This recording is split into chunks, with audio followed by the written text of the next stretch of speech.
Hello my dear student, welcome back to Deepak classes. I hope आप लोग अच्छे होंगे। और आज हम डिस्कस करेंगे ऑसिलेशन एंड वेव चैप्टर के जेई 2022 पीवाईक्यू। मैंने पीवाईक्यू बीच में इसलिए भी थोड़ा पॉज कर लिए थे क्योंकि थोड़ा सिलेबस का रिड्यूस का चल रहा था, तो अब हम वो टॉपिक स्किप कर देंगे जहाँ हमारे जो सिलेबस में नहीं है। ठीक है, तो स्टार्ट करते हैं oscillation and wave JEE chapter wise PYQ 2022। उसके बाद हम वेव भी कर लेंगे। तो इस चैप्टर के क्वेश्चन को मैंने 3 पार्ट में डिवाइड किया है। पहला सिंपल बेसिक टाइप के क्वेश्चन, दूसरा स्प्रिंग मास सिस्टम और तीसरा सिंपल पेंडुलम। तीन ही तरह के क्वेश्चन यहाँ से जनरली पूछे जाते थे और तीनों तरह के यहाँ पे हमारे क्वेश्चन हैं। तो हमारे यहाँ पे जैसे डैम्प, फ्री और फोर्स ऑसिलेशन के क्वेश्चन पहले भी बहुत कम पूछे जाते थे, कभी कभी एक दो आ जाते थे, तो वो हमारे इस बार सिलेबस से हट गया है इस चैप्टर में। ठीक है, चलिए पहला क्वेश्चन स्टार्ट करते हैं। फर्स्ट क्वेश्चन, और पहला क्वेश्चन है आपका potential energy of a particle of mass m।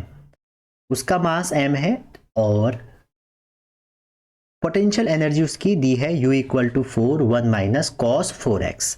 Correct time period क्या होगा, आपको क्या निकालना है, टाइम पीरियड। देखो बच्चों, टाइम पीरियड जब भी सिंपल पेंडुलम का आपको कैलकुलेट करना होता है तो उसके लिए जो फॉर्मूला है वह है 2π/ω। ठीक है, एक चक्कर लगाने में कितना टाइम लगा। अब देखो, जब भी मैं आपको एक अप्रोच बता रहा हूं, जब भी आपको पोटेंशियल एनर्जी गिवन होगा कोई भी किसी भी क्वेश्चन में, चाहे यहाँ है या आपका वर्क एनर्जी में है, अगर आपको पोटेंशियल एनर्जी गिवन रहता है तो पोटेंशियल एनर्जी से आप क्या कर सकते हैं, आपको एक रिलेशन पता होगा, पोटेंशियल एनर्जी से आप फोर्स निकाल सकते हैं और फोर्स का रिलेशन होता है पोटेंशियल एनर्जी के टर्म में du/dx। ठीक है, तो जैसे ही पोटेंशियल एनर्जी से फोर्स निकालेंगे, इस फोर्स की हेल्प से आप निकाल सकते हैं एक्सेलरेशन, और एक्सेलरेशन का रिलेशन सिंपल हार्मोनिक में ये होगा और यहीं से आपका ओमेगा निकल जाएगा। एक बार ओमेगा निकलेगा आप टाइम पीरियड इजीली निकाल सकते हैं। चलिए शुरू करते हैं इस क्वेश्चन को। तो पहला स्टेप क्या हो जाएगा, जब भी ये क्वेश्चन मैंने आपको बता दिया एक बार, अब आप इसको याद रखिएगा। तो du/dx हो सकता है कभी कभी y भी लिखा हो, तो 1 का तो 0 हो जाएगा, 4 तो बाहर ही है, और cos का जो होता है बच्चों हमारा वो क्या हो जाएगा, माइनस साइन। ठीक है, तो माइनस इसमें एक ऑलरेडी बाहर से होता है, तो हमारा जो फोर्स निकल के आएगा यहाँ से, अगर आप इसको डिफ्रेंशिएट करें तो आ जाएगा -16, क्योंकि अंदर 4x का भी निकलेगा, तो 16 sin 4x हो जाएगा। ये तो हमारा डिफ्रेंशिएशन करके आया। अब आप देखिए F इक्वल टू ये है, तो F इक्वल टू तो हमने पढ़ा था ma, तो यहाँ से आपको a निकल जाएगा, तो 16 sin 4x, और मास की वैल्यू भी 4 दे रखी है, तो a हो जाएगा 16, मास की जगह हम 4 रख लेते हैं, sin 4x। क्लियर है यहाँ तक? तो एक्सेलरेशन हो गया 4 sin 4x। क्लियर ना? अब देखिए ये जो है यहाँ पर आपको साफ साफ लिखा हुआ है कि आप स्मॉल ऑसिलेशन के लिए करिए, तो साइन थीटा स्मॉल ऑसिलेशन में थीटा हो जाएगा। थीटा का मतलब ये हो गया कि साइन 4x के बराबर हो जाएगा, तो ये हो जाएगा 16x। तो आप इसको कंपेयर कर लीजिए इससे, तो आप यहाँ से क्लियरली कह सकते हैं सर ओमेगा तो 4 होगा, और ओमेगा 4 होगा तो t इक्वल टू होता है 2π/ω। तो t इक्वल टू जैसे ही आप 2π/ω लगाएंगे बच्चों, ओमेगा की वैल्यू 4, तो आंसर आ जाएगा π/2, और आपसे कहा है इसका आंसर है π/k, तो k की वैल्यू आपकी आ जाएगी 2। तो ऐसे क्वेश्चन कई बार पूछे जाते हैं। चलिए अगला क्वेश्चन, सेकेंड क्वेश्चन है हमारा ऑसिलेशन का, वो ये है कि एक पार्टिकल है एग्जीक्यूट सिंपल हार्मोनिक मोशन। क्या कर रहा है, सिंपल हार्मोनिक मोशन कर रहा है, और आपसे कह रहे हैं कि nature of graph of velocity as a function of displacement क्या होगा। तो वेलोसिटी का जो हमारा नेचर है डिस्प्लेसमेंट के टर्म में ग्राफ का क्या होगा। देखो वैसे तो मैं आपको अगर एक लाइन में बताऊं तो ये इलिप्स होगा। क्लियर है, कैसे होगा वो भी देखते हैं। देखो बच्चों, जब भी आपको पोजीशन दी है, मान लीजिए पोजीशन है x इक्वल टू a, देखो या तो साइन के टर्म में होगी या कॉस के टर्म में होगी। ठीक है, तो अगर साइन के टर्म में है, कॉस के टर्म में, तो नेचर तो एक ही रहेगा। ये हमारा क्या है, ये हमारा डिस्प्लेसमेंट है किसी भी पार्टिकल का टी टाइम में। ठीक है, ये कॉस के टर्म में भी हो सकता है, वो डिपेंड करता है प्रोजेक्शन आपने ऑन एक्स एक्सिस लिया है या वाई एक्सिस, ठीक है। सिमिलरली जब आप वेलोसिटी निकालेंगे तो वेलोसिटी में क्या हो जाएगा, dx ओवर dt। तो जैसे ही आप dx ओवर dt करेंगे तो यहाँ से क्या आ जाएगा, देखो ओमेगा का भी निकलेगा अंदर और साइन का होता है कॉस, तो cos omega T plus five. और जब आप यहाँ पर ओमेगा टी प्लस फाइव का निकालेंगे तो ओमेगा आ जाएगा। तो यहाँ से जो हमारा रिलेशन है cos omega T plus five, इसका क्या आ जाएगा, इसका आ जाएगा v ओवर ओमेगा ए। यहाँ तक आप समझ गए होंगे। अब देखिए ये साइन थीटा है, ये कॉस थीटा है। अगर आप इन दोनों का, इस इक्वेशन को हम फर्स्ट दे देते हैं, इसको सेकंड दे देते हैं, अगर इन दोनों का स्क्वायर करके ऐड करेंगे तो आपका क्या निकल के आ जाएगा, x square over a square plus y square over omega square a square, और वैल्यू कितनी आएगी 1, ठीक है। आप कहेंगे सर ये तो कॉम्प्लिकेटेड है, कोई और तरीका है? हाँ एक और तरीका है। देखिए वेलोसिटी इक्वल टू होता है एक हमारा फॉर्मूला, ये आपने पढ़ा होगा, रूट ए स्क्वायर माइनस एक्स स्क्वायर, ठीक है। ये हमारा एक वेलोसिटी का यहाँ पर फॉर्मूला होता है, क्लियर है यहाँ तक। अब देखिए जब आपका ये फॉर्मूला होता है, जब आप इसका स्क्वायर कर देंगे दोनों साइड तो क्या बनेगा, वेलोसिटी का square equal to omega square और a square minus omega square x square. तो इसको omega square over a square से अगर हम डिवाइड कर दें पूरी इक्वेशन को, तो हमारा जो इक्वेशन बनेगी वो क्या बन जाएगी बच्चों, वो हमारी बन जाएगी इलिप्स की, ठीक है। तो ये बात ध्यान रखना, नॉर्मली इसका जो ग्राफ होगा वो इलिप्स का होगा। चलिए आगे चलते हैं। थर्ड क्वेश्चन कह रहे हैं कि दो वेव हैं, एग्जीक्यूट कर रहे हैं SHM, अच्छी बात है, travelling in the same direction with same amplitude same frequency super impose. देखो सेम फ्रीक्वेंसी और सेम एम्पलीट्यूड जब भी दो वेव आप वो करते हैं तो वो देते हैं इंटरफेरेंस। ये आपने क्लास 12 में भी पढ़ा होगा और 11th में भी पढ़ा होगा। आगे करें द रिजल्टेंट एम्पलीट्यूड, जो रिजल्टेंट एम्पलीट्यूड है भैया वो कितना है इसका, is equal to √3 times amplitude of individual motions. मतलब कोई भी इंडिविजुअल वेव है उसका √3 टाइम्स है। तो कह रहे हैं फेज डिफरेंस कितना होगा। देखो बच्चों जो हमारा इंटरफेरेंस होता है उसमें जो एम्पलीट्यूड, रिजल्टेंट एम्पलीट्यूड होता है वो कितना होता है, अगर दो वेव हैं a1 square plus a2 square plus 2a1 a2 cos theta, ये हमारा फॉर्मूला होता है जहां पर थीटा या फाई जो भी है ये फेज है। आपको ए नेट दिया है तो आप स्क्वायरिंग ऑन बोथ साइड कर लीजिए इसका, तो आपको क्या मिलेगा, स्क्वायरिंग ऑन बोथ साइड में इसका भी स्क्वायर हो जाएगा, ठीक है। तो √3a का स्क्वायर आ जाएगा 3a स्क्वायर। अब इंडिविजुअल वेव का मतलब है दोनों की वैल्यू a है तो a square plus a square plus यहाँ पर देखिए 2a इंटू ए हो जाएगा a स्क्वायर, और cos 5 ही हमको निकालना है या 5 हमको निकालना है।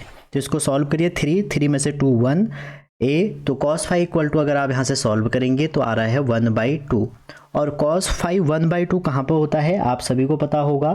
cos 5 जो हमारा 1/2 होता है वो 60 डिग्री पे होता है, या आप कह सकते हैं डिग्री में ही कह रहे हैं तो 60 डिग्री होगा। अगर ये भाई साहब हमसे पूछते हैं कि रेडियन में निकालिए तो हम रेडियन में निकालते हैं, ठीक है। चलिए अगला क्वेश्चन में चलते हैं। अगला क्वेश्चन जो है हमारा फोर्थ क्वेश्चन हमारा क्या कह रहे हैं, देखिए कह रहे हैं कि a body is performing simple harmonic motion, ठीक है, और एम्पलीट्यूड दिया है। एम्पलीट्यूड कितना दिया है, 10 सेंटीमीटर। जब भी बच्चों आपके पास क्वेश्चन आते हैं आधा क्वेश्चन वहीं पर सॉल्व हो जाएगा जब आप उसका डायग्राम बना लें या उसका गिवन डेटा लिख लें, ठीक है।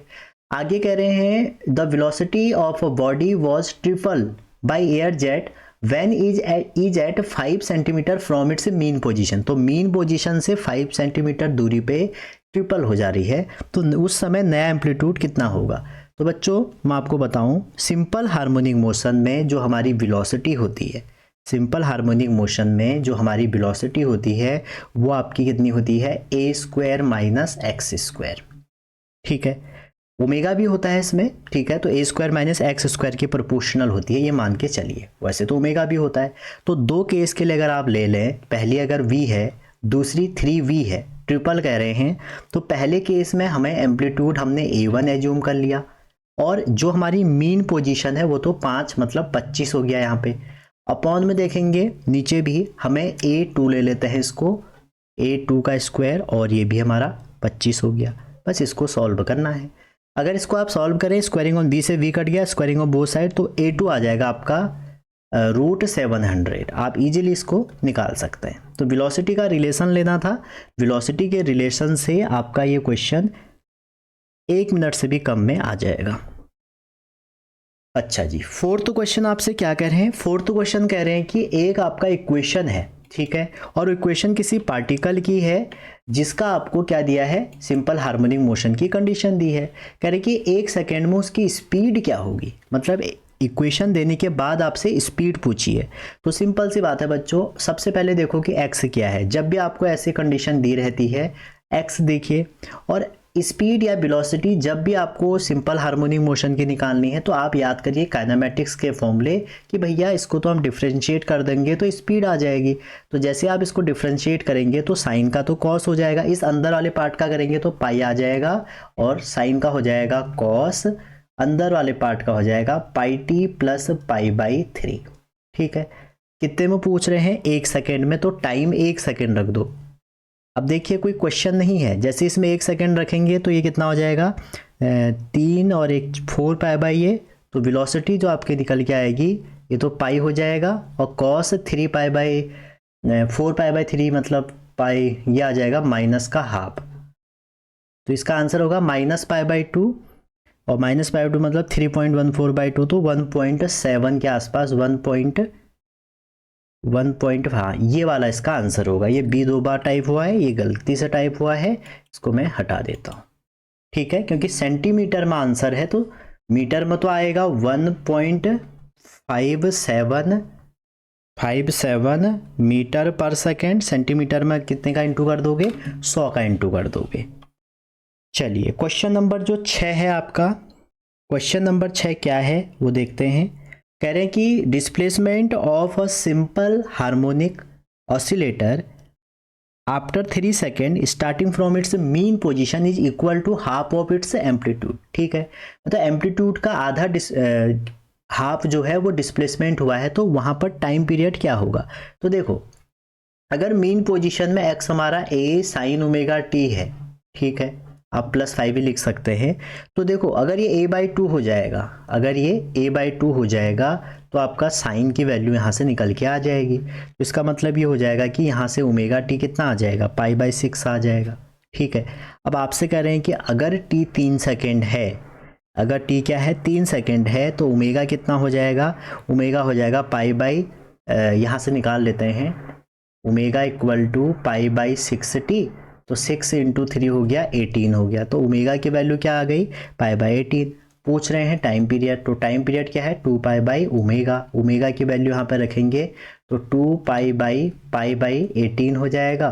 तो ये आ जाएगा आपका, पाई से पाई कट गया, आंसर 36। देखो यहाँ पर फाई लेने का कारण ये है, फेज आ जाएगा तो फिर ओमेगा टी में हमें थोड़ा सा दिक्कत होगी। वैसे भी फेज की यहाँ पर कोई बात नहीं हुई है तो हमने फेज नहीं लिया। ठीक है, और वैसे भी मीन पोजीशन पे क्या फेज होगा आप समझ ही सकते हैं, इसलिए भी हमने फाई नहीं लिया है। क्वेश्चन नंबर 7 जो है, क्वेश्चन नंबर 7 आपका क्या कह रहा है देखते हैं।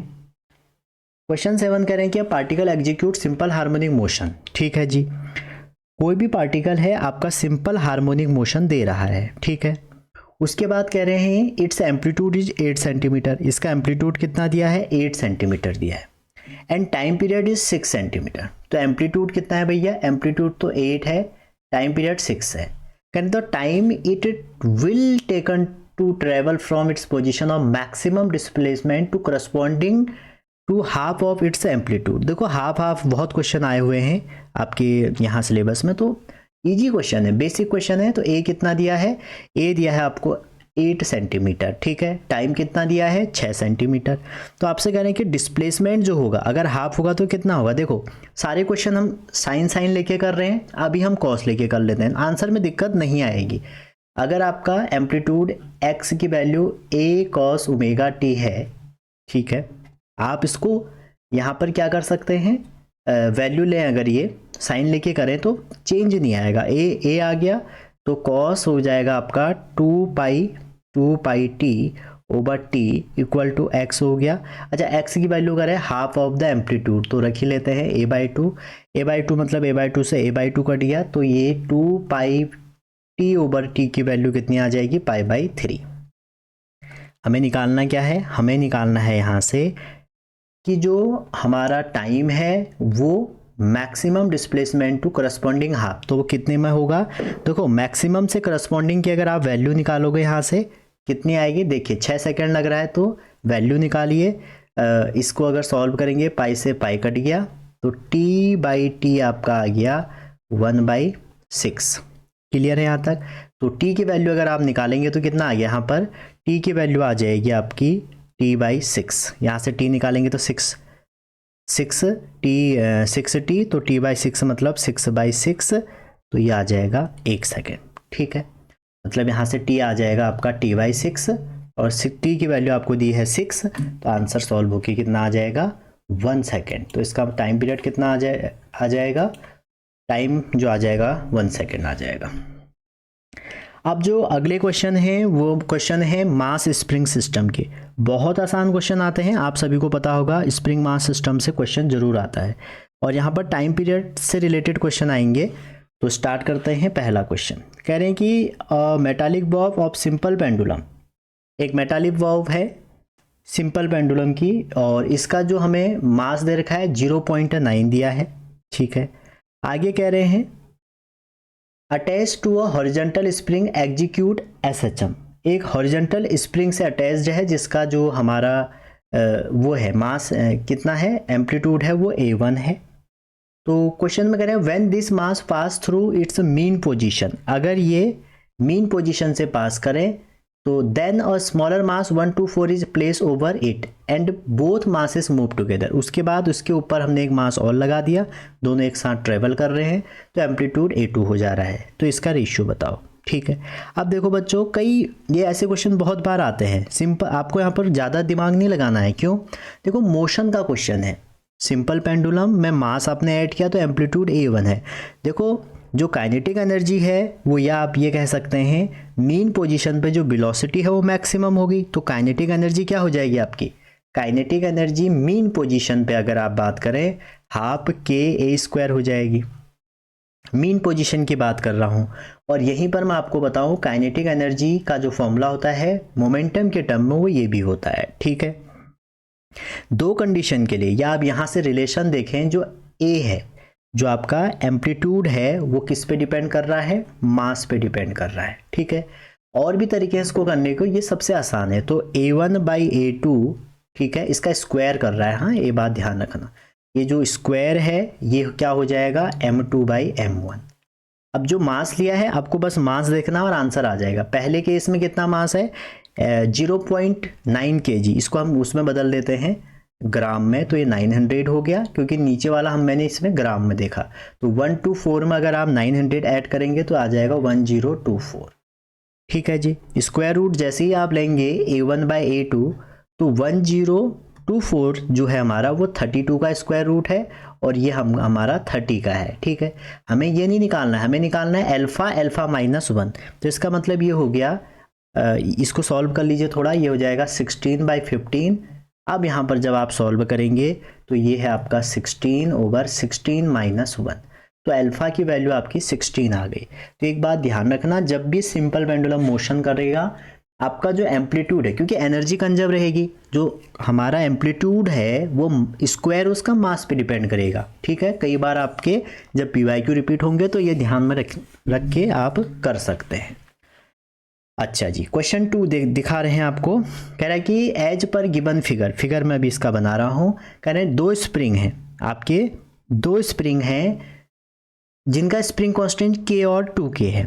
ठीक है, तो जो स्प्रिंग कांस्टेंट है इनका वो K और 2K है। मैं पहले फिगर ही बना देता हूँ आपके लिए। पहला जो फिगर है बच्चों वो ये है, दोनों सीरीज में है, ये पहला फिगर है, ये 2K में है और यहाँ पर एक मास M लगा है। और केस 2 जो फिगर 2 है इसमें वो ये है कि ये वाला पैरेलल कॉम्बिनेशन भी कह सकते हो आप, ये 2K है और ये एक मास लगा है। तो कह रहा है as shown in figure if period of oscillation is in A, मतलब ये A है और ये B है। अगर A में 3 सेकेंड है तो period in B will be √x, तो कितना होगा आपसे ये पूछ रहे हैं। देखो सीरीज और पैरेलल टाइम पीरियड कभी नहीं बदलेगा। जो हमारा फॉर्मूला था बच्चों टाइम पीरियड का वो यही है कि 2π/ω ही होगा। अब लेकिन ओमेगा यहाँ पर क्या होगा, या आप ये भी कह सकते हैं स्प्रिंग मास सिस्टम के लिए जो 2π/ω है इसका जो फॉर्मूला है वो ऐसे चेंज हो जाएगा 2π√m/k इक्विवेलेंट। दैट मीन्स जो ओमेगा है जो एंगुलर फ्रिक्वेंसी है वो k इक्विवेलेंट ओवर m हो जाएगा। ठीक है, ये हमारा किसके लिए होता है, स्प्रिंग मास सिस्टम के लिए। तो जो k है हमें क्या निकालना पड़ेगा, k। ठीक है, हमारा ये फॉर्मूला है। तो k इक्विवेलेंट अब जब हमारी स्प्रिंग सीरीज में ऐड होंगी तो क्या फॉर्मूला होगा वो आपको देखना पड़ेगा, और अगर पैरेलल में होंगी तो आपका क्या फॉर्मूला होता है ये आपको ध्यान में रहना चाहिए। तो बच्चों जैसे हम कैपेसिटर ऐड करते हैं सेम यहाँ पर भी है। ठीक है, डेरिवेशन में यहाँ नहीं करा रहा हूँ। जब हम दो स्प्रिंग को सीरीज में कनेक्ट करते हैं तो जैसे कैपेसिटर में अपॉन में आता है सेम यहाँ पर K1 + K2, ये 2 के लिए लिख रहा हूँ मैं। अगर 3 होगा तो आप 1/K1 + 1/K2 + 1/K3 से ही करना, और पैरेलल में क्या हो जाएगा K1 + K2। क्लियर है यहाँ तक। तो केस 1 के लिए हम लगाते हैं TA के लिए, TA के लिए हो जाएगा 2π√m और k इक्विवेलेंट कितना होगा, देखो दोनों सीरीज में है, वैल्यू रखेंगे तो 2k × k और अपॉन में 3k, तो ये हो जाएगा 2k/3। तो हम यहाँ पर वैल्यू रख देते हैं 2k और बाई 3 पहुँच जाएंगे ऊपर। ठीक है, और TA की आपको वैल्यू दी है। ठीक है, चलो अभी इसको रहने दो, पहले B का भी निकाल लेते हैं। ठीक है, और B का TB कितना हो जाएगा, TB हो जाएगा 2π मास तो आपका भैया A ही रहेगा क्योंकि मास तो दोनों ने सॉरी M ही रहेगा, और ये हो जाएगा 2 और 1 3k। क्लियर हो गया। अब देखिए आपको क्या दिया है, आपको TA दिया है, TB दिया है। ठीक है, सॉल्व करने का तरीका ये है कि दोनों को डिवाइड कर दो, फायदे में रहोगे। TA/TB जब करोगे 2π से 2π कट गया, मास से मास कट गया, तो बचेगा क्या, जो इसके अंदर पार्ट बचेगा इसको सॉल्व करेंगे तो रूट के अंदर बचेगा 9/2। और TA कितना दिया है भैया, TA दिया है 3, तो इसको यहाँ पर 3 रख दो। ठीक है, तो जब आप स्क्वायरिंग ऑन बोथ साइड करोगे तो TB आपको निकल के आएगा 3 का ये 9 से 9 कट गया, √2 निकल के आएगा। ठीक है, तो इसका आंसर होगा 2, क्योंकि आंसर में √2 आएगा, आप सॉल्व कर सकते हैं। क्लियर है यहाँ तक। चलिए फोर्थ क्वेश्चन देखते हैं। फोर्थ क्वेश्चन में भी आपको दो फिगर दिए हैं, और फिगर में ये कह रहे हैं कि पहला फिगर देखो, ये इसमें भी वही कंडीशन है, बस इन्होंने इस बार हॉरिजॉन्टल स्प्रिंग दे दी है।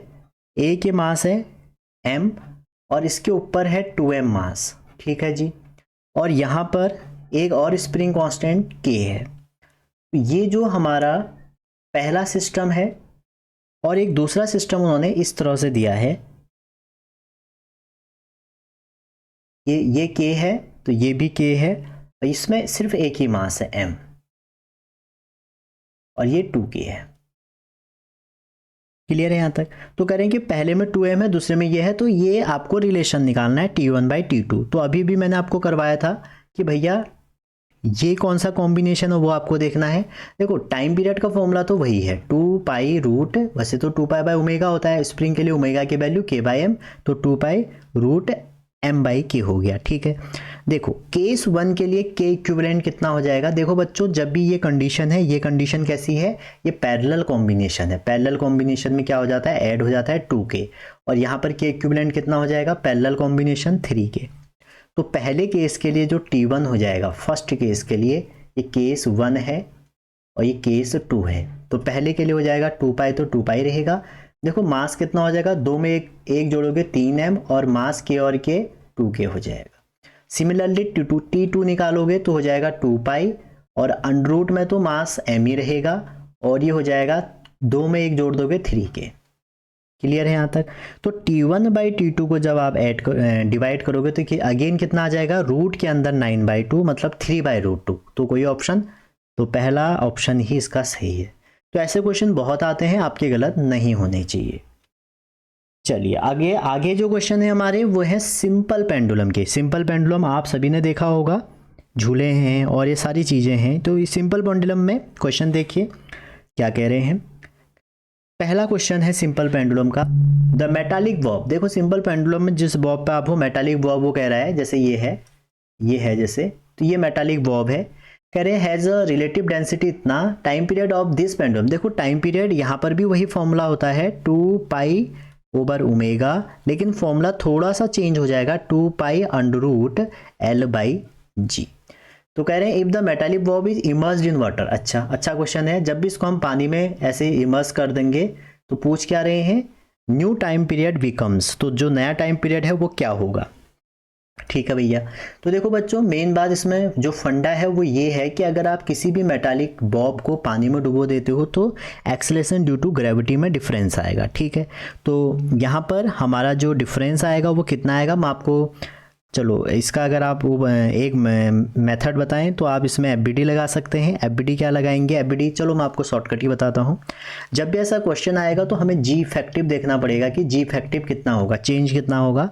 होता क्या है कि जैसे ही आप इसको पानी में इमर्स करोगे तो एक बियॉन्ड फोर्स ऊपर को लगेगा, तो हमारा जो नेट वेट है उसमें क्या हो जाएगा, एक चेंज हो जाएगा। तो इफेक्टिव वेट क्या हो जाएगा, mg माइनस बियॉन्ड फोर्स। ठीक है, और बियॉन्ड फोर्स में जब आप फ्लूइड वाले चैप्टर से रिलेशन लगाएंगे तो जो जी इफेक्टिव है बच्चों, उसका जो हमारा फॉर्मूला है मैं आपको डायरेक्ट बता रहा हूँ, रो आप लगाओगे रो, ठीक है, और रो किसका लगाओगे, रो बॉब का, जो भी बॉब है, माइनस, ये इलेक्ट्रोस्टैट में भी सेम रहेगा, रो पानी का, रो है डेंसिटी, और अपॉन में आ जाएगा रो बॉब का। ये आपका एक शॉर्ट ट्रिक बता रहा हूँ मैं, और इनटू इसमें जी का कर दोगे तो आपका जी इफेक्टिव आ जाएगा। ठीक है, ये आया कैसे, ये मेनली मैं आपको बताऊं, ये जो फॉर्मूला आया आपका मैं यहाँ पे लिख देता हूं, जी इफेक्टिव निकल के आया डेंसिटी, ऐसे लिख लेते हैं, चलो density of Bob minus density of पानी, या जो भी लिक्विड में हमने इसको इमर्स किया है, और नीचे डेंसिटी ऑफ बॉब इनटू जी। तो जब भी ऐसे क्वेश्चन आते हैं मैं आपसे ये कह रहा हूँ कि ये जो क्वेश्चन है हमारा, ये जो इस टाइप के क्वेश्चन है, इसमें एफबीडी लगी है। कितना बियॉन्ड फोर्स लगा, बियॉन्ड फोर्स से हमारा क्या होगा, बायोन्सी जो होती है वहाँ से नेट वेट में चेंज आएगा, नेट वेट हो जाएगा हमारा mg माइनस वो बियॉन्ड फोर्स पे, mg की वैल्यू हम ओपन करके रखते हैं तो जी इफेक्टिव हम यहाँ से कैलकुलेट करते हैं। तो जी इफेक्टिव आ जाएगा, रो बॉब दिया है आपको 5, ठीक है, पानी की डेंसिटी 1 ले लेते हैं, और अपॉन में 5 इंटू जी आपका 10 ले लेते हैं, या जी को जी रहने दो, अभी आगे यूज होगा इसका। तो ये हो जाएगा 4/5, इसकी जो हमारी ग्रेविटी चेंज होगी वो 4/5 हो जाएगी। ठीक है, अब टाइम पीरियड अगर लगाएं तो टाइम पीरियड जी में रिलेशन है T1/√g पे, तो ये आ जाएगा T1/T2 इक्वल टू √G/G1। या आप कर लो, 1 है तो 1 यहाँ आ जाएगा, 2 यहाँ आ जाएगा। तो आगे सॉल्व कर लेते हैं इसकी वैल्यू। तो G2 की वैल्यू कितनी हो जाएगी, आप G2 की वैल्यू रख लीजिए यहाँ पे, G की वैल्यू G हो, इसकी वैल्यू G, और एक की वैल्यू आ जाएगी 4/5G। जैसे ही आप यहाँ पर T1 सॉल्व करेंगे, ठीक है, T1 क्या है हमारा, नया वाला है, तो T1 सॉल्व करेंगे तो T2 हमें दिया है 10 सेकेंड। ठीक है, तो सॉल्व करने में आ जाएगा 5√5, 5 मतलब x के अंदर आंसर क्या आ जाएगा 5। यहाँ से हमें T1 निकालना है। ठीक है, T2 गिवन है, मैंने सेकंड डेटा को T2 लिया है, T2 दिया है हमें 10 सेकेंड, T1 हमें निकालना है। ठीक है, तो ये आ जाएगा 5√5 सेकेंड। मेन इसमें लॉजिक ये था, ये आप ध्यान से कर लेना एक बार। ठीक है, इंपॉर्टेंट है, कई बार पूछा जाता है। क्वेश्चन नंबर 2 जो है वो कह रहे हैं टाइम पीरियड ऑफ पेंडुलम इतना, सस्पेंडेड ऑफ रोप इतना, मूव इतना इंक्लाइनेशन। तो ये बच्चों ये इसको हम कैनोनिकल पेंडुलम भी कहते हैं, तो इसका जो करेक्ट ऑप्शन है वो ए वाला है। आगे चलते हैं, कह रहे हैं the motion of simple pendulum executing SHM is represent by ये, उसको हम y equal to sine πt plus five से रिप्रेजेंट कर रहे हैं। तो कह रहे हैं लेंथ ऑफ पेंडुलम कितनी होगी, तो हमें क्या निकालना है यहाँ पे, जो पेंडुलम है उसकी लेंथ कितनी होगी। तो अभी भी मैंने आपको बताया कि जो t है, t हमारा है 2π√/Lg फॉर एनी पेंडुलम। ठीक है, ये L है। तो आप देखिए यहाँ से रिलेशन से आप देखिए ओमेगा आपको दिया हुआ है ऑलरेडी, पाई रेडियन पर सेकेंड है, तो टाइम पीरियड कितना हो जाएगा 2π/ओमेगा, ओमेगा से ओमेगा कट गया, सॉरी पाई से पाई कट गया, तो टी आ गया 2। तो जैसे ही टी 2 आया तो आप इसको रखिए तो कितना आ जाएगा, तो यहाँ से जब वैल्यू निकालेंगे 2 equal to 2 pi under root l by g, तो आपका पाई से अच्छा 2 से 2 कट गया तो बचा क्या 1 ओवर पाई का स्क्वायर कर लीजिए equal to L by g. तो एल की वैल्यू यहाँ से निकल के आ जाएगी जी ओवर पाई स्क्वायर। तो पाई स्क्वायर की वैल्यू जो हमारी आती है लगभग 9 के आसपास आती है, तो 1/9, तो ये लगभग आ जाएगा आपका 99.4, 9 में आएगा जो भी आएगा। ठीक है, चलिए अगला क्वेश्चन देखते हैं। फोर्थ क्वेश्चन कह रहा है the time period of a simple pendulum in a stationary lift. कोई भी स्टेशनरी लिफ्ट में जो हमारा टाइम पीरियड है किसी भी पेंडुलम का वो कितना है, वो टी है। कितना है भैया, टी है। कह रहे if the lift accelerate with acceleration due to gravity जो है ये g/6 वर्टिकली अपवर्ड। अगर आपकी लिफ्ट जो है बच्चों वो हमारी g/6 से वर्टिकली अपवर्ड जाने लग गई तो आपसे कह रहे हैं कि टाइम पीरियड कितना हो जाएगा। तो देखो सबसे पहले जो आपको टाइम पीरियड दिया है वो तो ये हो गया, जो सबसे पहले दिया है स्टेशनरी लिफ्ट में t इक्वल टू 2/L/g। तो देखो मान लो ये आपकी लिफ्ट है, ये अपवर्ड यहाँ पर ये अपवर्ड जा रही है, तो हमारा जो एक्सेलरेशन हो जाएगा, नेट एक्सेलरेशन हो जाएगा, वो क्या हो जाएगा, इंक्रीज हो जाएगा। इफेक्टिव जो g की वैल्यू है वो इंक्रीज हो जाएगी, तो g की जगह क्या आ जाएगा, g प्लस a। ठीक है, एक्सेलरेशन भी आ जाएगा उसमें, ये आपने FBD से देखा होगा। क्लियर है यहाँ तक। अब फिर वही बात, टाइम पीरियड पूछ रहे हैं, इसको T1 कर लो, इसको T2 कर लो, डिवाइड कर दो T2 ओवर T1। तो जैसे ही आप T2 ओवर T1 डिवाइड करेंगे, देखो T2 की जो वैल्यू है, जो हमारी T2 की वैल्यू है ये हमारी नीचे पहुंच 2 पाई से 2 पाई कट जाएगा, रूट के अंदर जो आएगा, रूट के अंदर आपका आ जाएगा इसकी वैल्यू रखिए, T1 की वैल्यू ऊपर पहुंच जाएगी जी, तो ये आ जाएगा T। चलो इसको ना 1/2 करो, 1/2 से हमारा करेक्ट आंसर आएगा, ये आ जाएगा जी प्लस g/6, क्योंकि a की वैल्यू दिया है g/6 और ये आ जाएगा g। ऐसे कर लो।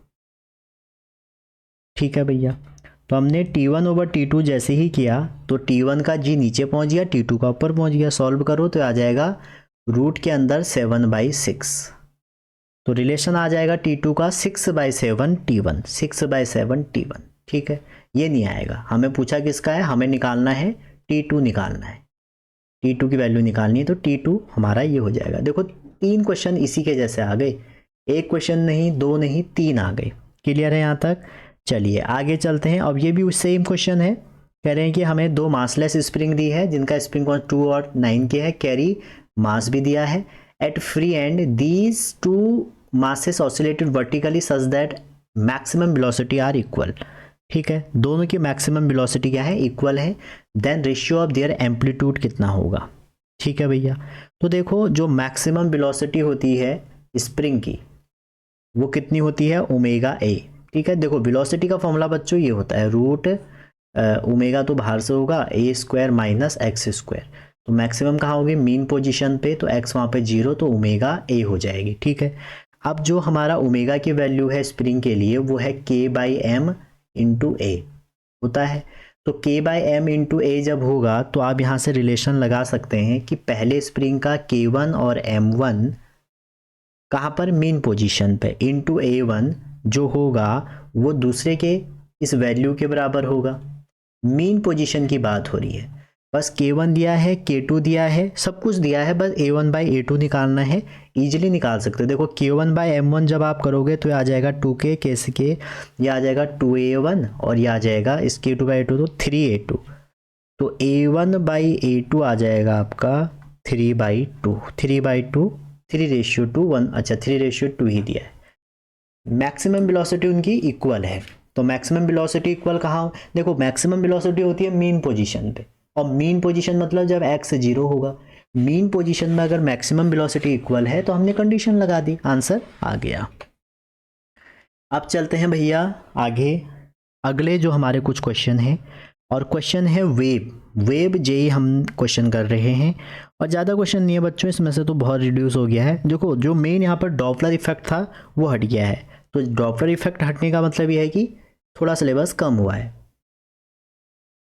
वैसे भी मैं आपको बताऊं, जो जेई के एस्पिरेंट हैं उनका कम सिलेबस रिड्यूस हुआ है नीट के कंपेयर में, नीट में बहुत ज़्यादा सिलेबस रिड्यूस हुआ है।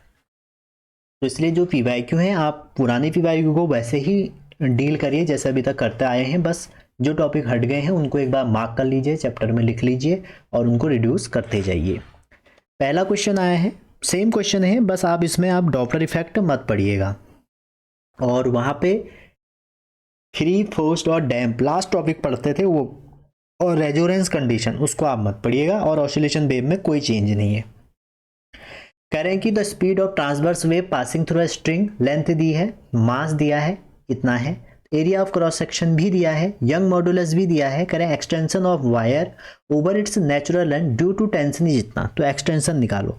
देखो सबसे पहले मैं आपको बता दूं, किसी भी वेव में जो स्पीड होती है, जो वेव में स्पीड होती है स्ट्रिंग में, वो होती है टी ओवर म्यू, और म्यू क्या है, मास पर यूनिट लेंथ, ये स्पीड ऑफ वेव है इन अ स्ट्रिंग। ठीक है, अब देखिए यहाँ से जब आप वैल्यू रखेंगे तो आपको क्या निकल के आ जाएगा, देखो v दिया है आपको, ml निकल जाएगा, तो t टेंशन आ जाएगा। दो क्वेश्चन मिक्स किए हैं, तो जैसे ही आप यहाँ से टेंशन निकाल लेंगे, अब यंग मॉडुलस दिया है तो आपको पता होना चाहिए कि यंग मॉडुलस होता है stress over strain, longitudinal stress over longitudinal strain, तो स्ट्रेस की वैल्यू F/A और स्ट्रेन की वैल्यू Δl/L। तो आपसे यहाँ पर क्या पूछा गया है, स्ट्रेन या Δl कितना होगा, तो Δl यहाँ से निकालेंगे तो FLA × y। Area of cross section भी दिया है, y भी दिया है, y means gamma, gamma means young modulus, l दिया है लेंथ, और फोर्स यहाँ पर क्या हो जाएगा, टेंशन हो जाएगा।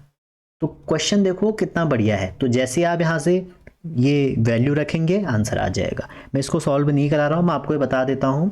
जब आप इसको सॉल्व करेंगे तो टेंशन आएगा 72 न्यूटन, और जैसे ही आप इसको सॉल्व करेंगे तो आपकी वैल्यू आएगी 15 × 10⁻⁵।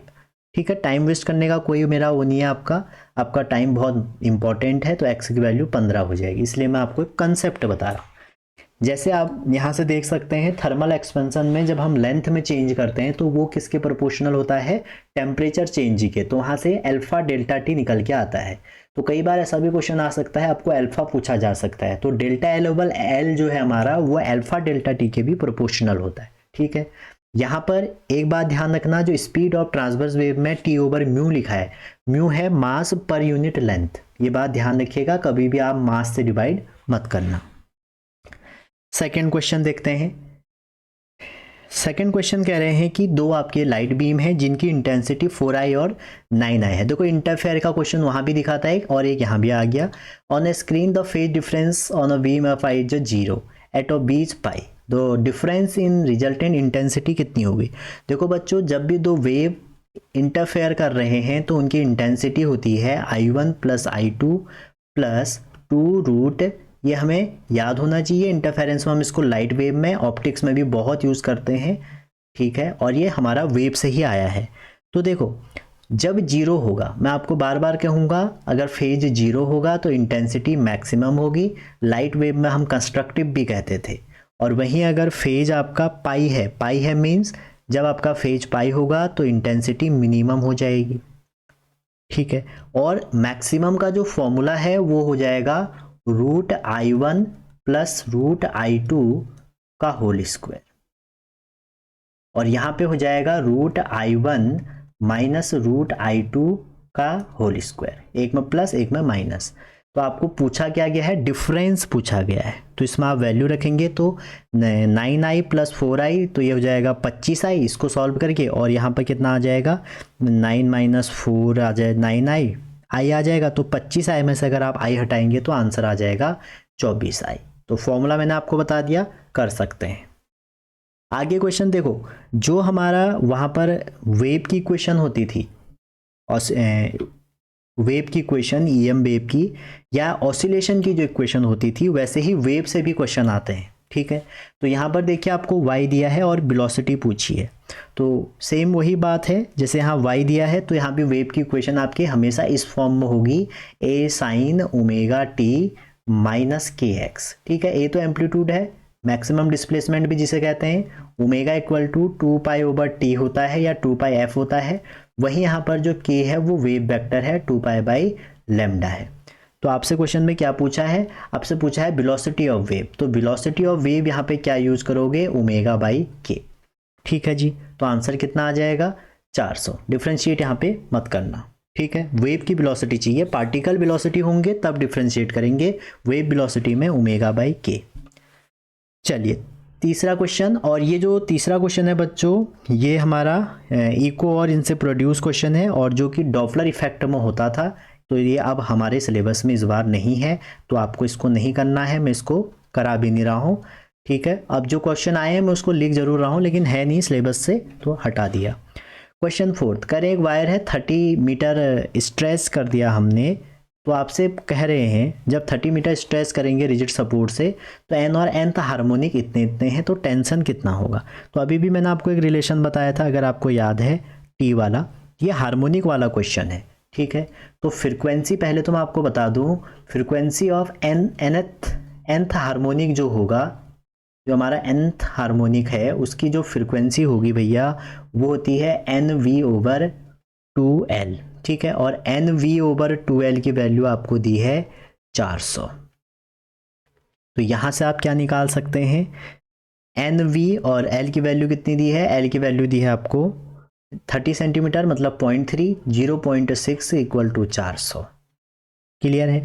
तो n+1 की कितनी हो जाएगी, जो n+1 है उसकी फ्रीक्वेंसी n की जगह क्या रख दोगे, n+1, और इसकी कितनी दी है 450। तो जैसे इसको आप सॉल्व करेंगे अगेन 0.6 रखेंगे, तो n+1 V/0.6 हो जाएगा आपका 450, ठीक है। तो दो इक्वेशन हो गई, पहली और दूसरी। अब आपको निकालना क्या है, अब आपको निकालना है अगर टेंशन इतना है तो लीनियर मास डेंसिटी कितनी होगी। तो पहले तो बच्चों आप इस n यहाँ से क्या कर लीजिए, n जो n है इसकी वैल्यू या इन दोनों को सॉल्व कर लीजिए, पहला और दूसरा को, और यहाँ से क्या निकाल लीजिए, v निकाल लीजिए, ठीक है। तो जब हम इन दोनों को सॉल्व करेंगे तो हमारा v, मतलब कैसे करेंगे सॉल्व, बहुत लोग कह सकते हैं, यहाँ से n की वैल्यू उठाइए और इसमें रख दीजिए। तो इसको उठा के रखने में इसमें वैल्यू आ रही है v की 30, और स्टेशनरी वैल्यू में जो स्पीड होती है वो T/μ होती है। आपको निकालना क्या है, लीनियर मास डेंसिटी। तो स्क्वायरिंग ऑन बोथ साइड करके जो म्यू है हमारा वो क्या हो जाएगा, T/v², ठीक है। तो इजीली T कितना हो गया, T आपका दिया हुआ है 2700 और V की वैल्यू है 3, तो 900, 0 से 2 0 कट गए, तो 3 kg/मीटर आ जाएगा, ठीक है। इसको आप सॉल्व कर लीजिएगा, खाली स्टेप और टाइम नहीं बढ़ाना चाह रहा हूं मैं। चलिए फिफ्थ क्वेश्चन देखते हैं।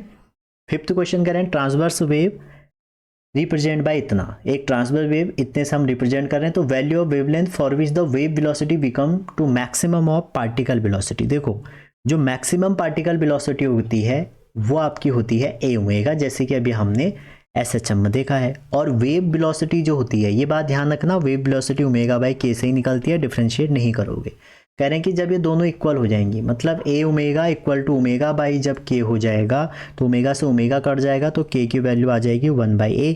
तो आपसे पूछ क्या रहे हैं भैया, आपसे पूछ रहे हैं equal to maximum will be, तो आपसे पूछ क्या रहे हैं, वैल्यू ऑफ वेवलेंथ। तो भैया हमें k की वैल्यू पता है कि 2π/λ होता है, तो 1/a हो गया, तो λ इक्वल टू आ जाएगा 2πa, और एम्पलीट्यूड इन्होंने दिया है 2, सबसे आगे जो वेव का लिखा रहेगा वो एम्पलीट्यूड, तो आंसर हो जाएगा 4π, ठीक है। तो इजी क्वेश्चन आते हैं वेव से, बस हुआ है कि भैया वेव हम नहीं करेंगे, बहुत टफ है। अगेन ये क्वेश्चन हम नहीं करेंगे बच्चों, ये क्वेश्चन हमारा सिलेबस जो है रिमूव्ड हो गया है, रिमूव मतलब डॉपलर इफेक्ट था, हट गया है, अच्छा ही हुआ। चलिए आगे देखते हैं। कह रहे हैं sound travel in a mixture of 2 mole of helium and n mole of hydrogen if RMS speed of gas molecule in mixture is √2 times speed of इतना, तो n निकालिए। तो देखो ये क्वेश्चन अच्छा है। Speed of sound in gas जो होती है, speed of sound in gas होती है, आपने पढ़ा होना चाहिए, γ/RT/m, ये है kTg का फॉर्मूला, ठीक है। तो जो RMS स्पीड है, VRMS भी बता देते हैं आपको, VRMS जो होती है वो होती है 3RT/m। अब आपको गिवन क्या है, इसको ऐसे कर लेते हैं, जो VRMS है आपको गिवन ये दिया है कि ये √2 टाइम VS है।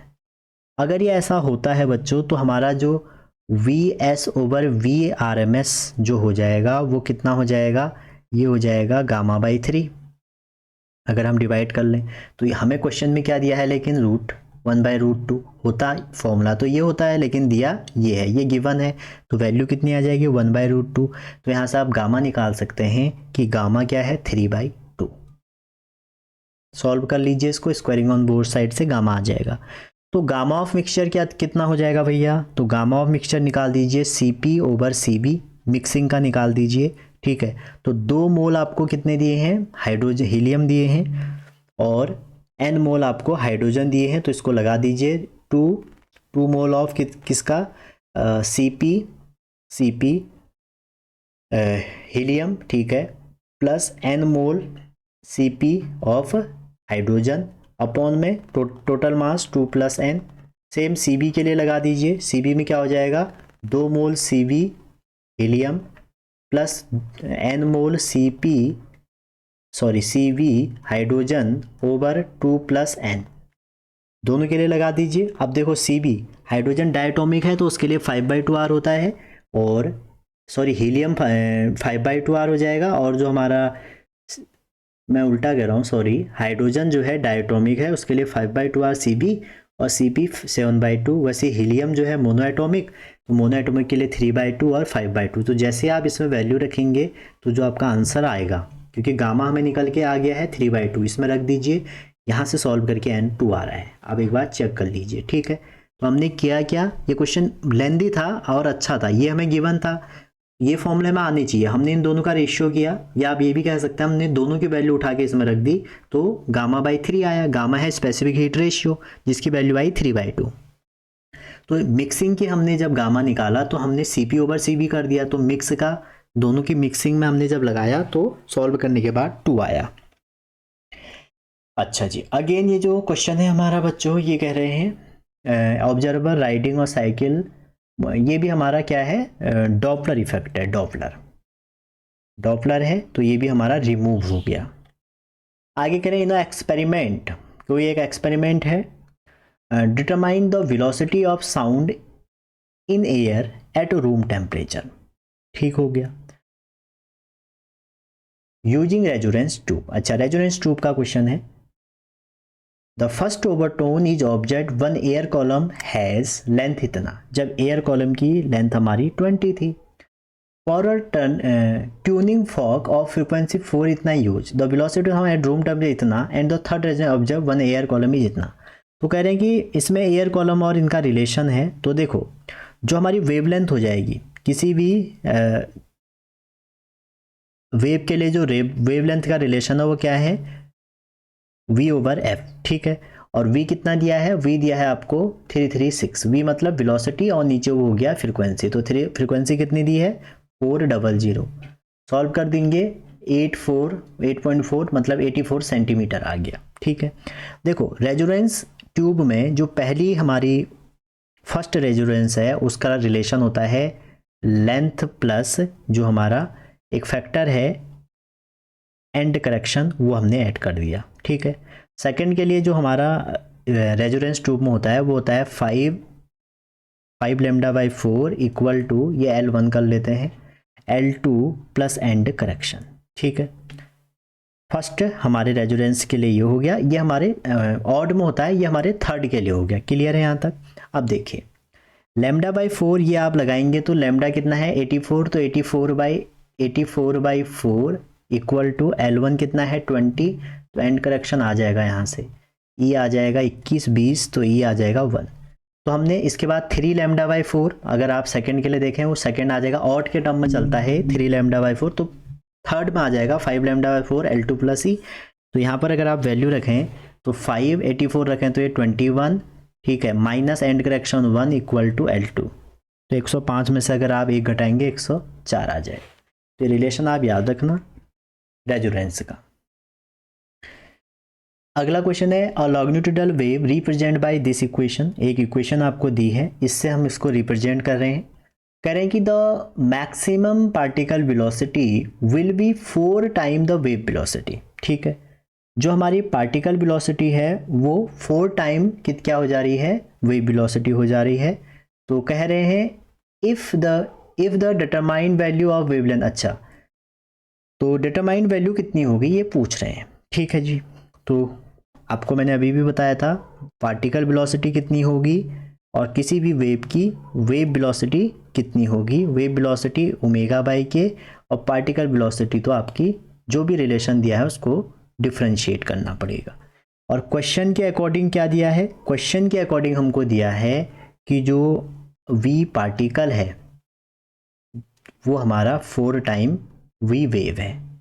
तो भैया देखो यहाँ पर मैक्सिमम भी लिखा है तो इसको डिफरेंशिएट करो, पहले डिफरेंशिएट करेंगे तो 10 तो 10 ही रहेगा और ये 2 पाई के टर्म अगर डिफरेंशिएट होगा तो 10 इंटू 2 पाई n आ जाएगा बाहर और अंदर क्या बचेगा, ये बचेगा वही पूरा कॉस वाला टर्म, ठीक है कॉस वाला टर्म बचेगा, आप समझ लें। तो मैक्सिमम वैल्यू कितनी हो जाएगी, कॉस वाले को फिर 1 होना पड़ेगा, ये वैल्यू हमारी मैक्सिमम हो जाएगी। तो हमारा 20 पाई 1 तो है पार्टिकल 4 टाइम और वेव वेलोसिटी में क्या करेंगे ओमेगा बाय एन, ठीक है। तो ओमेगा 1 ये आप ये कह सकते हैं ओमेगा बाय के, 1 बाय के को हम बोल देते हैं एन, तो इसको आप ये कर लीजिए क्योंकि एन उन्होंने दिया है, लैम्डा एन कर लीजिए। क्लियर है यहाँ तक। आपको ये भी पता है कि जो वेव वेलोसिटी है वो लैम्डा एन भी होती है, ठीक है। तो इसको आप सॉल्व करेंगे तो लैम्डा कितना आ जाएगा 5 पाई, क्योंकि हमें यहाँ पर लैम्डा निकालना था तो इसलिए हमने लैम्डा एन के टर्म में रख दिया। 5 पाई इसका करेक्ट आंसर है।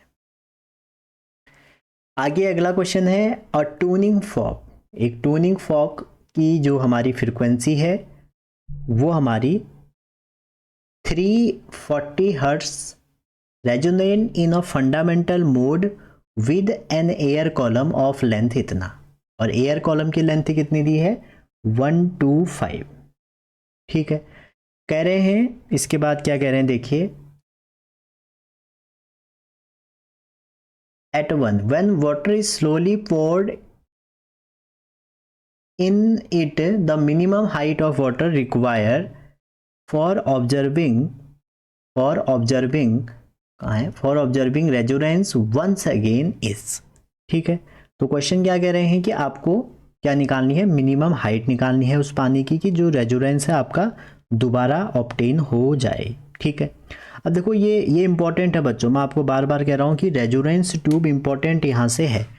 जो भी वेव है, वेव में बहुत सारे ऐसे क्वेश्चन आते हैं। तो देखो रेजोनेंस में होता क्या है, आपको पहले तो ये रिलेशन आना चाहिए कि वेवलेंथ इक्वल टू क्या हो जाएगा, ये v ओवर एफ, और v कितना दिया है इन्होंने 340 और वो भी दिया है 340, तो ये तो हो गया 1 मीटर, ठीक है। अब देखो जो रेजोनेंट लेंथ होती है अगर एंड करेक्शन को आप अवॉइड कर दो तो वो हो गया, फर्स्ट हो जाता है लैम्डा बाई 4, ऑड में चलता है मैं आपको अभी बता चुका हूँ, सेकंड हो गया 3 लैम्डा बाई 4, थर्ड कितना हो जाएगा 5 लैम्डा बाई 4, ठीक है। तो लैम्डा बाई 4 मतलब 100 दिया है, 1 मीटर में 100 सेंटीमीटर, तो ये हो जाएगा 25 सेंटीमीटर, क्योंकि 1 मीटर निकल के आया है वेवलेंथ, 100 सेंटीमीटर से हम सॉल्व कर रहे हैं, ये 75 आ जाएगा और ये आ जाएगा आपका 125 सेंटीमीटर, ठीक है। तो जो थर्ड रेजोनेंस है वो पॉसिबल नहीं होगा, क्यों नहीं होगा, क्योंकि ना लेंथ हमारी कितनी है 125 और एक ये हमारा कितना है, ये हमारा 100, कॉलम की लेंथ 125 है, तो थर्ड वाला पॉसिबल नहीं हो सकता। तो मिनिमम जो हाइट होगी वो कितनी हो जाएगी 125, और सेकंड ही हम ऑब्जर्व कर पाएंगे तो उसको माइनस कर दें अगर, तो 50 सेंटीमीटर हाइट हमें चाहिए, ठीक है। तो एक बार रेजोनेंस ट्यूब को घर में आप देख लीजिएगा। अगला है रेडार सिस्टम, एक रेडार सिस्टम है वो ईएम वेव सिग्नल भेज रही है, ई दिया है, बी दिया है, स्ट्राइक टारगेट और सिग्नल इतना, आफ्टर पार्ट इको बैक हो जा रही है तो कितना होगा। वैसे ईएम वेव का क्वेश्चन है, आपको पता ही होगा जो इको है, जैसे speed equal to distance over time है, तो इको में दो बार डी आ जाएगा, डी ओवर स्पीड आ जाएगी, क्योंकि जो डी है ना एक बार जाएगा एक बार आएगा तो डबल हो जाएगा, उसके टाइम में 2 आएगा। और ईएम वेव जो है, ईएम वेव का जो स्पीड होती है वो सी होती है और सी की value E naught by V naught होती है, क्लियर है। तो यहाँ पर क्या हो जाएगा 2d ओवर जो हमारी ये वैल्यू आई है इसको हम c लिख ले रहे हैं, ठीक है। तो मीडियम की वैल्यू आप इसको ना v ही कर लो, v कर लो और इसको निकाल लो, e not by b not, इसको आप रखेंगे तो ये आ रहा है 5 इंटू 10 की पावर 8, ठीक है। तो यहाँ पर 1.5 इंटू 10 की पावर 8। तो जो d है ना भैया, d की वैल्यू क्या दी है, d है डिस्टेंस, कितनी डिस्टेंस ट्रेवल कर रही है उसको आप रख लीजिए 3 किलोमीटर। तो ये आंसर आ जाएगा t इक्वल टू 3 दूना 6 किलोमीटर मतलब 10 की पावर 3 ओवर 1.5 इंटू 10 की पावर 8। सॉल्व कर दीजिए, आंसर आएगा 4 इंटू 10 की पावर -5 सेकेंड। तो कुल मिला के देखो इको वाला भी क्वेश्चन आ जाता है, तो इको में याद रखना कि टाइम जो होगा ना आपका, speed equal to distance over time, returning के लिए फिर क्या होगा, 2 का इंटू करना पड़ता है। 13 क्वेश्चन देखिए, कह रहे velocity of sound in gas in which 2 wavelength, 2 wavelength दी है आपको, 4.08 4.16 प्रोड्यूस 40 बीट इन 12 सेकेंड। तो बीट का क्वेश्चन है, तो बच्चों बीट फ्रिक्वेंसी होती है f1 माइनस f2 का मॉड, ये बीट फ्रिक्वेंसी होती है, ठीक है। और f1 अभी भी मैं आपको फ्रिक्वेंसी कह रहा हूँ कई बार की, जो वेलोसिटी है साउंड की फ्रिक्वेंसी निकाल सकते हो वहाँ से, v ओवर उसकी वेवलेंथ लेमडा, यहाँ से आप निकाल सकते हैं। f1 निकाल लीजिए, f2 निकाल दीजिए। क्वेश्चन बहुत सरल होते हैं वेव के, बस आप उसको कितनी प्रैक्टिस कर रहे हैं उस पर डिपेंड कर रहा है, ठीक है। तो v की वैल्यू आपको v ही रख लीजिए, दोनों में सेम ही होगी। पहला हो गया 4.08 और दूसरा हो गया v ओवर 4.01, ठीक है। अब देखो जो हमारी बीट फ्रिक्वेंसी है वो क्या कह रहे हैं 40 इन 12, तो ये दी है हमको 40/12, ठीक है। 40/12 मतलब 10/3। तो इन दोनों की वैल्यू यहाँ रख दो, f1 और f2 की, और यहाँ से क्या निकल जाएगा, v निकल जाएगा। तो हो जाएगा v over 4.08 minus v over 4.01, ये मॉड है, इक्वल टू 10/3। तो यहाँ से v बाहर निकाल के सॉल्व कर दीजिए। करेक्ट ऑप्शन इसका d है, देख लीजिएगा एक बार। ये तो हलवा क्वेश्चन है, जहाँ इतने कैलकुलेशन वाले क्वेश्चन आ रहे हैं, कभी कभी किसी की किस्मत ऐसी भी चलती है। यानी कि जब लाइट डेंसर या रिफ्रैक्ट हो रही है डेंसर से तो क्या होगा, तो बच्चों रिफ्रैक्शन में जब लाइट एक मीडियम से दूसरे में जा रही है तो स्पीड और वेवलेंथ चेंज हो जाते हैं, लेकिन फ्रिक्वेंसी चेंज नहीं होते हैं। तो करेक्ट ऑप्शन क्या है, सी। ये ऑप्टिक्स में भी क्वेश्चन इंक्लूड किया जा सकता है। अगला जो हमारा क्वेश्चन है ये हम नहीं करेंगे क्योंकि ये डॉपलर का है और डॉपलर हट गया है, तो ये हमारे रिमूव भैया हैं। अगला क्वेश्चन देखते हैं, फॉर ए स्पेसिफिक वेवलेंथ, एक स्पेसिफिक वेवलेंथ है भैया 670 nanometre, light coming from galaxy moving with velocity इतना, ऑब्जर्व, जो हमारी ऑब्जर्व है वो कितनी है, इसको भी हम नहीं करेंगे। ये भी हमारा क्या है भैया, डॉपलर है, ठीक है। इतना अच्छा टॉपिक इन्होंने हटा दिया, मेरे को यकीन नहीं आया, ठीक है। चलिए कोई नहीं।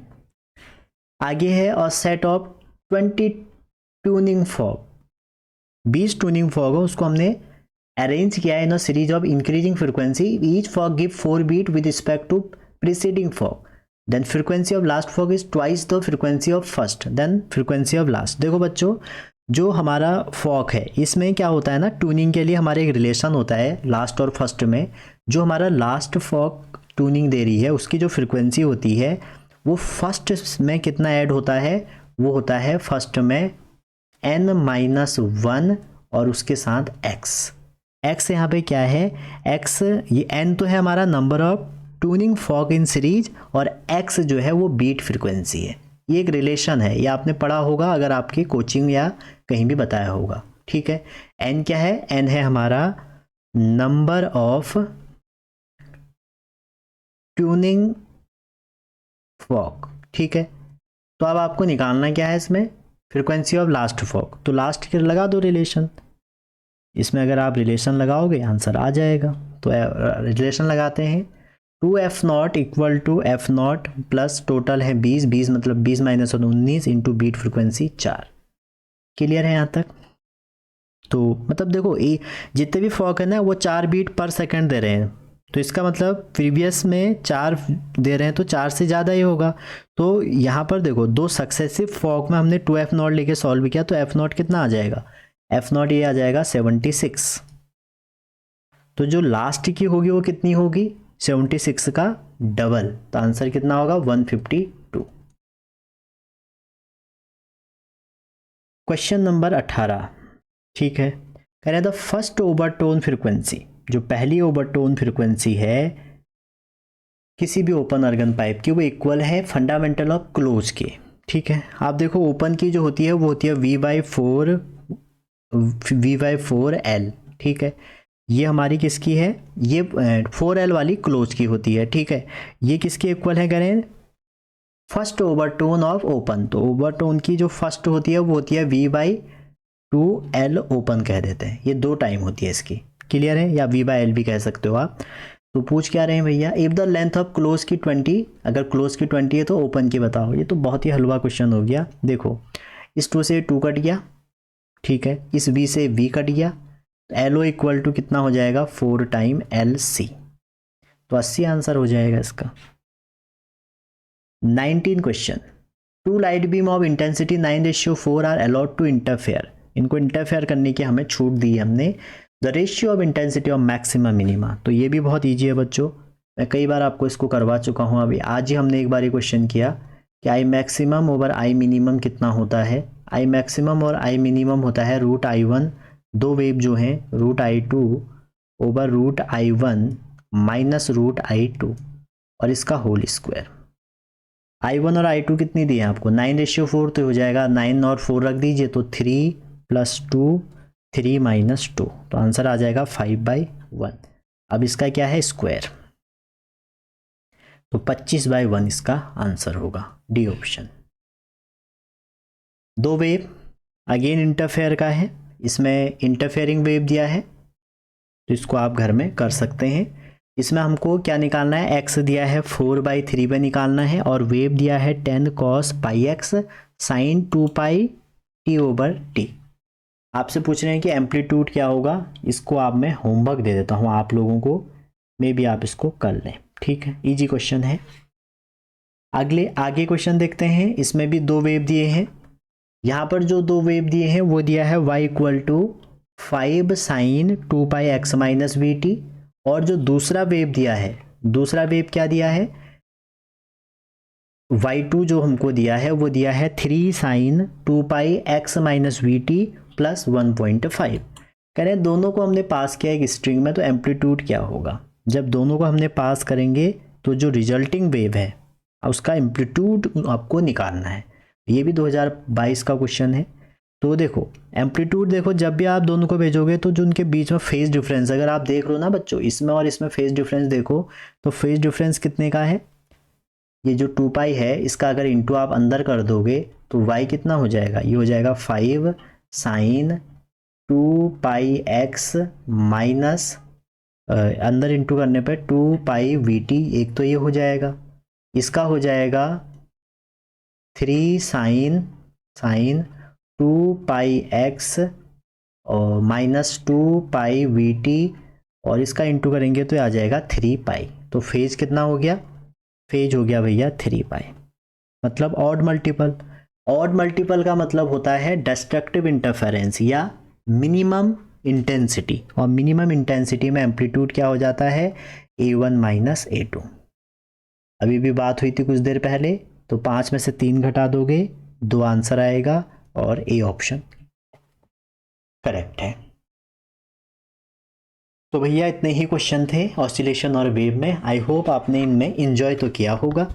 अगर कोई भी क्वेश्चन आपको समझ में नहीं आया आप हमें कमेंट कर सकते हैं, अगर कोई आपको डाउट है वो भी आप कमेंट कर सकते हैं।